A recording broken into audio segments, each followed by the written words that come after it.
Good morning, America. Severe weather. Tropical storm Philippe spawning suspected tornadoes causing damage on the ground in Florida. The big cleanup ahead. And the new concerns this morning about a major coastal storm developing. The watches and warnings all along the East Coast. And criminal charges are imminent in Robert Mueller's Russia investigation. An arrest could come as soon as tomorrow. The case taking a new turn. So what does the White House know? And who will it be? Manhunt. The escaped inmate on the loose called armed and dangerous, trading his orange jumpsuit for street clothes and walking right out the door, going unnoticed for nearly 2 days. The lawyer who clued in the guards speaking out this morning. And pre-game protest. Houston Texans players could be planning to show their anger before today's game after the team's owner made a controversial comment. For that to come out and be said, it's just, it's horrible. The new fallout coming up. Live from ABC News in New York, this is Good Morning America. Hey, good morning. Paul is off this morning. Very happy to have ace White House correspondent Cecilia Vega with us again. She actually wrote on my scripts here that I should say excellent. You're not supposed White to House spill not secrets. Supposed to say that. Also, by the way, excited to have Tony Reale pinch hitting for Adrian this morning. Like how I used a sports term there. Oh, pinch hitting. Yes, Yeah. That's the best. Which sport is that from, Dan? Yeah. That is from volleyball.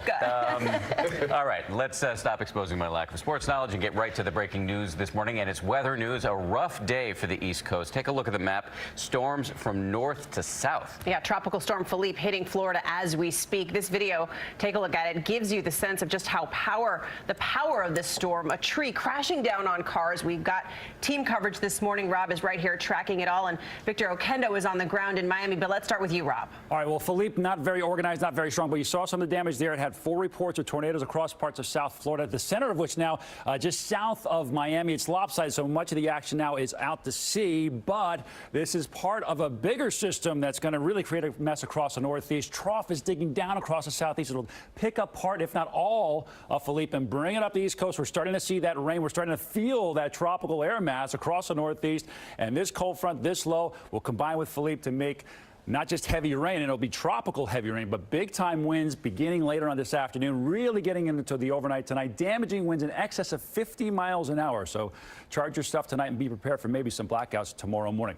All right, this is all part of what we mentioned, Philippe, down across Florida. With more on the impacts there, we go live to Victor Oquendo in Miami Beach. Good morning, Victor. Rob, good morning. Miami Beach drenched overnight. We're still feeling some of the winds and the rain this morning as well, right along the water here on Miami Beach. Tropical Storm Philippe raced right by, but definitely left its mark, pounding South Florida with rain. A number of tornadoes also touching down.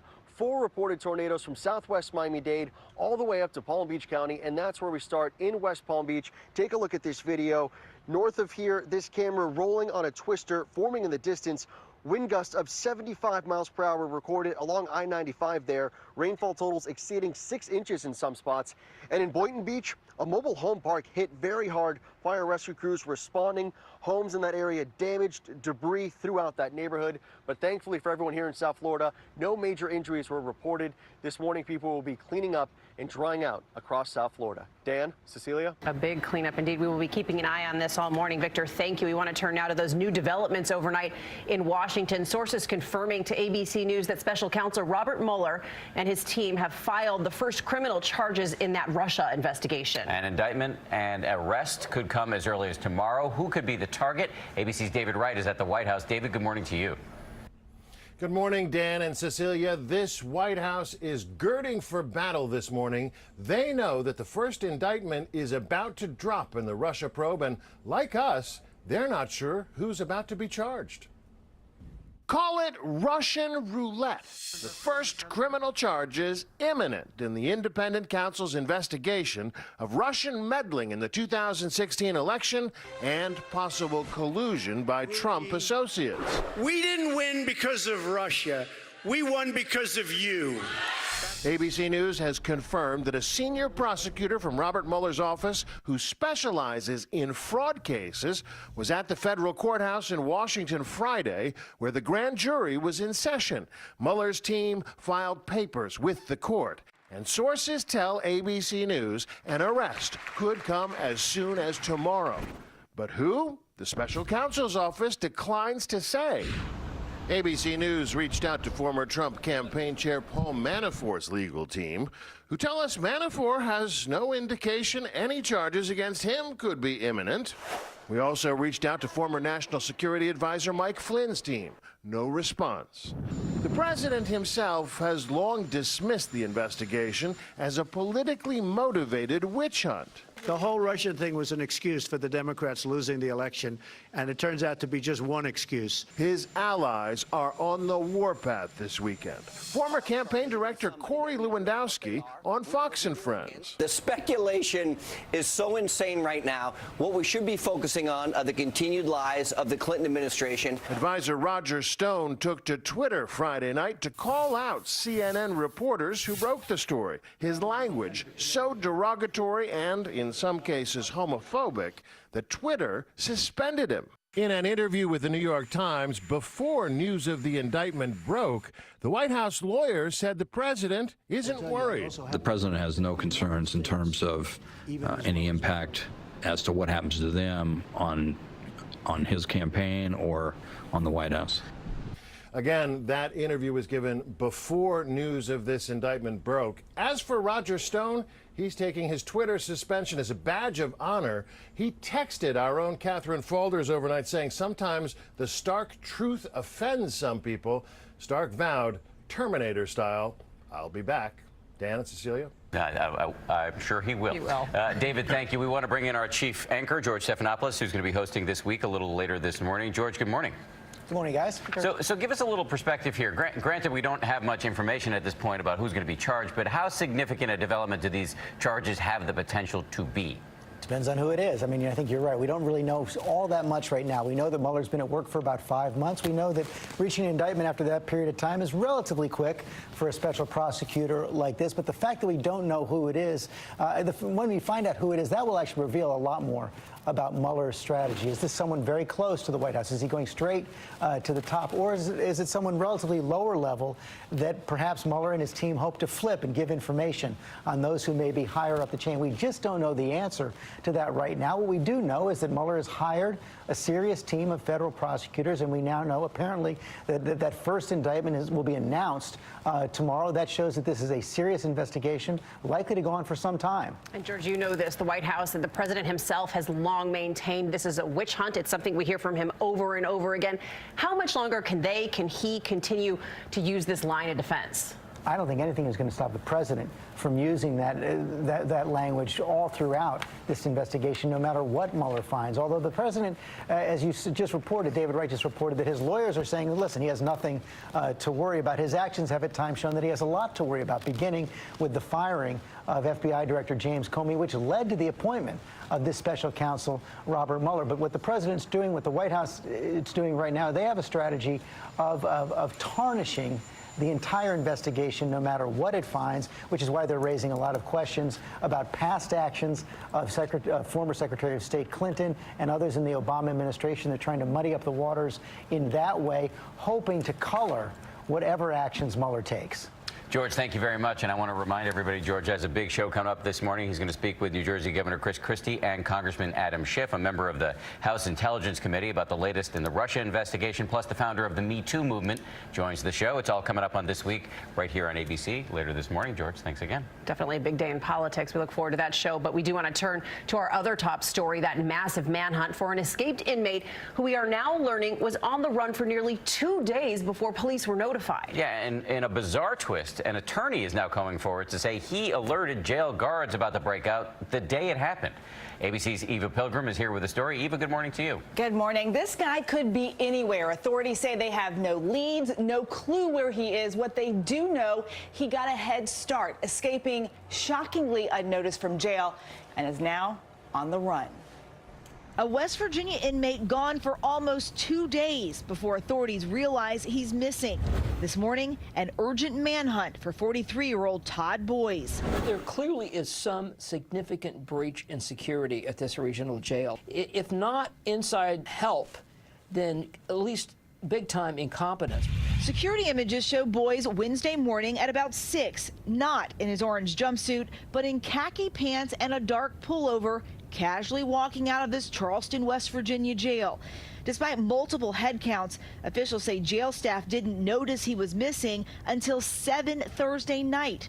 37 hours later. Jail staff apparently knew sooner than that. This lawyer says he alerted jail officials himself Wednesday afternoon after his client, another inmate at the jail, told him about the escape. It was one of those situations where I had to let the jail know that somebody had escaped from Charlie 5 and apparently did nothing. Boys was supposed to be in court Friday morning, facing 3 to 20 years for a carjacking and police chase from last year. Authorities say based on his criminal history in both West Virginia and Ohio, they think he is armed and dangerous. And the prison facing some tough questions this morning. The state releasing a statement overnight saying the escape is under investigation. So far, 4 prison guards have been suspended without pay. As you say, tough questions. Eva, thank you. Appreciate it. There is a new air scare to tell you about this morning. Yeah, a flight from Milan to Miami diverted to Canada after the plane's windshield cracked. ABC's Stephanie Ramos is here with more. Stephanie, good morning. Cecilia, good morning. More than 200 passengers on this diverted flight are still waiting for a replacement plane to take them back to Miami. But right now, they're just glad to be on the ground. These were some horrifying moments for passengers on an American Airlines flight from Milan to Miami. We quickly dropped from 38,000 feet to 20,000 feet. Overnight, this cracked windshield inside the cockpit forcing the aircraft to divert to an airport in Canada. The whole front windshield of the plane was just demolished and with a million cracks across it. Sometimes this is caused by the aircraft hitting something, but most often it's some sort of a mechanical failure where a heater on the windshield makes the glass actually break. Terrified passengers sharing their tense trip on social media. This, the latest scare in the air. Early Saturday morning, a plane carrying Oklahoma City Thunder players landed looking like this. OKC's Carmelo Anthony posting this picture to Instagram, writing, "What possibly could we have hit in the sky at this time of night?" Another player saying it felt like hitting Superman in midair. Delta confirming it was birds mid-flight that likely left the dent in the front of the plane. Something like this is actually fairly routine in terms of landing the airplane and keeping people safe. Passengers on this flight describe those moments as terrifying, but also say in a situation where everyone is likely to panic, the flight crew stayed cool and professional. That's really important, actually quite heartening. It is. Stephanie, you want to know that for sure. Definitely want that. A lot of other news this morning, and for that, as always, we kick it over to Dr. Ron I wonder Claiborne. if you say the doctor thing. You know, I'd like to add an honorific one possible. It's a PhD, by the way. Dan, good morning to you. Cecilia, good morning. Good morning, everyone. We're going to begin in Spain, in the region of Catalonia, where a unity rally is taking place now to show opposition to Catalonia's declaration of independence from Spain. Protesters taking to the streets in Barcelona, the capital of Catalonia, as tensions there rise. The European Parliament is saying it will not recognize Catalonia as an independent country, calling their referendum a few weeks ago illegal. Spain has taken control of the region's government, dismissing Catalonia's elected officials. And now to Somalia, where this morning the Islamic militant group Al-Shabaab has claimed responsibility for a deadly attack at a popular hotel in the capital city of Mogadishu. Police say that gunmen detonated a bomb outside of the Nasa Hablad hotel and then raced in, killing at least 23 people and wounding more than 30 others. This comes just 2 weeks after more than 350 people were killed in another attack also in Mogadishu. Back in the U.S., in Tennessee, counter-protesters outnumbered white nationalist demonstrators at what was billed as a White Lives Matter rally in the town of Shelbyville on Saturday. The rally resulted in one arrest, but police say it was mostly peaceful. Organizers canceled a planned second protest later in the day that was supposed to take place in Murfreesboro. In Oregon and in North Carolina, tree growers are warning that if you plan to buy a real Christmas tree this year, plan on spending more for it. Major tree producers in those two states, they are saying that they are experiencing a tree shortage. And they blame the recession of a few years ago, saying that when money was tight, they cut down on the number of trees they planted. Apparently, it takes 8 years for a Christmas tree to grow into Christmas tree size. And finally, Dan, this is one we were talking about just a little while ago. Yep. Penn State, the Nittany Lions, ranked number 2 in the nation. Not for much longer. The Nittany Lions upset by number 6 ranked Ohio State. The Buckeyes did it by staging a fourth quarter comeback after trailing by 15 points. With less than 12 minutes to play, final score, Ohio State 39, Penn State 38. Not sure what the spread was there, but credit a monster performance by Ohio State senior quarterback J.T. Barrett, who threw 4 touchdowns to set a career Big Ten record, surpassing a former Purdue quarterback by the name of what, Tony? Drew Brees. The man knows. Yes, yes. This was a seismic result in the college football landscape with the college football rankings coming out for the playoff on Tuesday. And Penn State fans want to know if they're going to fall and how far they're going to fall. Ohio State fans thinking they got a great shot to be in the playoff. Wait, who's going to be number 2 now? Number 2 right now, there's been 3 upsets in the top 10 this week, so it could be anybody at this moment. Alabama's looking pretty good at number 1, though, I can guarantee you that. Dan and I were completely comfortable with this conversation happening right in front of us. Absolutely. Dan's muttering roll tide for some reason. We contributed. We were going to talk about the spread. You know, I've been saying all morning, I love volleyball. Love it. Rob, save us. Bump, set, spike. By the way, huge weather geek contingent out of Penn State. They got a big meteorology program there, so a lot of our my colleagues here and co-workers here at ABC a little bit heartbroken over that loss. Yes, seismic for sure. As is the cold air that's diving down across the south. Look at all these advisories, freeze warnings. If you've been struggling to hold on to your last glass with the tornadoes there across the lower Mississippi River Valley, it may be done here. Look at this, 32 in Shreveport. Temperatures in the lower 30s in Dallas yesterday. That's the coldest they've been in over 20 years, and all the way down in Houston, Minute Maid Park. Frozen concentrate, maybe 38 degrees there. And here is our big storm across the East Coast. Part of the reason it's going to get so big is this cold air that's diving down across the southeast. Tomorrow morning, 37 degrees in Atlanta. 30s, 40s, and 50s across the northeast. But with that wind, it's going to feel even colder than that. And again, some of that wind could knock down some trees and power lines. Out west, you like that? 92 degrees, and Phoenix should be dry and comfortable there. That's a quick check on what's happening across the national weather landscape. Here now is your local forecast. Tracking heavy rainfall, gusty winds, and falling temperatures today in the D.C. area, so make sure you have the rain gear on hand. We're hitting our daytime high early on in the upper 50s to low 60s, but by the day's end, we're already in the 40s. Redskins forecast for today not looking great. Definitely want to make sure you dress warmly. We also have a wind advisory that'll go in effect tonight and continue through early Monday morning. Some peak gusts right around 55 miles per hour.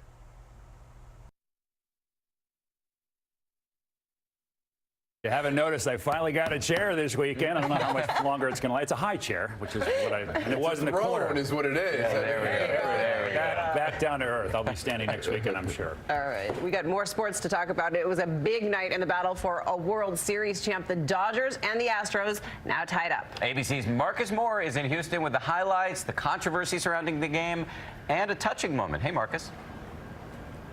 Dan and Cecilia, good morning to you. You know, everyone watching this game last night was on pins and needles. Of course, the Astros were hoping they would be on their way to sealing the deal in front of their hometown crowd. But as this morning's Houston Chronicle reads, it ended up being a heartbreaker for Houston fans. Last night's World Series bout started and ended on the pitcher's mound. Both starters bringing the heat in a game that went without a run until the 6th inning. Forsythe has tied this game. But the Dodgers proved to be too much in the end. A massive home run by Jock Peterson in the 9th put the cherry on top of a 5-run inning for Los Angeles. 3-run shot makes it 6-1 LA in the 9th. Mixed reactions from fans as Astros infielder Yuli Gurriel took to the plate one day after apologizing for this offensive gesture after hitting a home run Friday night on Dodgers Yu Darvish from Japan. The league deciding to let Gurriel play out the World Series, choosing instead to suspend him without pay for the first 5 games of next season. Please welcome 7-year-old Haley Dawson. But it was this touching moment before the game that melted hearts. 7-year-old Haley Dawson of Las Vegas, clutching a baseball with a 3D printed prosthetic hand, throwing out the first pitch. So you hold it like that? She's missing 3 fingers on her right hand, but it is not stopping her from bringing the heat. How fast is your pitch, Haley? 1 mile per hour. 1 mile per hour? Haley can now add one more park to that growing list as she works to pitch at every single MLB park in the country, and one of those now includes the World Series. So what a moment for her. Dan and Cecilia. What a Haley cutie. is awesome, and she pitches faster than I do. Yep, which is better. Really something Both impressive. of us combined. Marcus, thank you very much. Really appreciate it. What do you think of the game? Well, I thought last night proves the series is going 7 games for me. Okay, we've got the aces tonight, Clayton Kershaw and Dallas Keuchel. That's going to be a great game tonight. But this is really